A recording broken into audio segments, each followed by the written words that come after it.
মধ্যপ্রাচ্যের তীব্র গরম ও চরম প্রতিকূল আবহাওয়াও দমাতে পারেনি ধর্মপ্রাণ মানুষদের।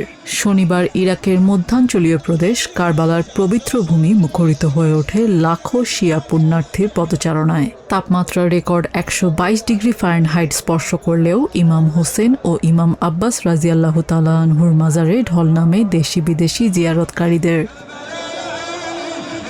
ক্লান্তি আর তীব্র দাবদাহ থেকে পুণ্যার্থীদের স্বস্তি দিতে শহরের মোড়ে মোড়ে বসানো হয়েছে ওয়াটার স্প্রে ও মিস্টিং ফ্যান।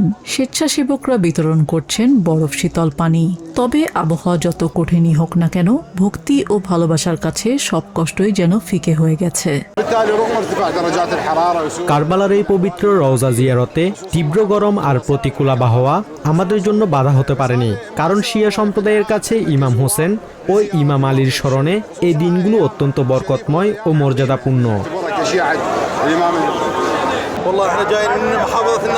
আমরা পরিবার নিয়ে নাসিরিয়া থেকে এসেছি ইমাম হোসেন ও আব্বাসের স্মরণ অনুষ্ঠানে যোগ দিতে।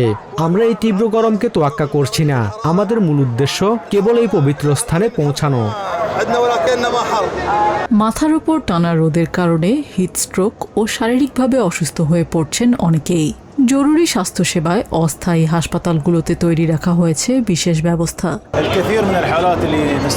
আমাদের জরুরি বিভাগে আসা রোগীদের বড় অংশই হিটস্ট্রোক ও শারীরিক তীব্র ক্লান্তিতে ভুগছেন। বিশেষ করে দুপুরের চড়া রোদের কারণেই মূলত মানুষ অসুস্থ হয়ে পড়ছেন। স্বেচ্ছাসেবক ও স্থানীয় সরকারের উদ্যোগে খোলা আকাশের নিচে প্রায় ৬২,০০০ বর্গমিটার এলাকায় ক্যানোপির ছায়া তৈরি করা হয়েছে। পাশাপাশি খাবার পানি ঠান্ডা রাখতে বরফ উৎপাদন কারখানাগুলোও দিনরাত কাজ করে যাচ্ছে। মাজার কর্তৃপক্ষের বিশেষ ব্যবস্থায় ৪২,০০০ বর্গমিটারে মিস্টিং ফ্যান ও স্প্রেয়ার বসানো হয়েছে।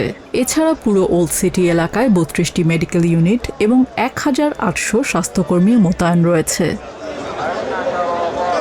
হজরত মুহাম্মদ সাল্লাল্লাহু আলাইহি ওয়াসাল্লামের দৌহিত্র হজরত হোসাইন রাদিয়াল্লাহু তাআলা আনহুর শাহাদাত বার্ষিকীর ৪০তম দিনে আরবাইন তীর্থ পালন করে শিয়া মুসলিমরা। প্রতি বছরের এই দিনে ইরাকের কারবালায় সমবেত হন দেশি বিদেশি লাখো ভক্ত। Nijia Jami, TBN 24 news desk.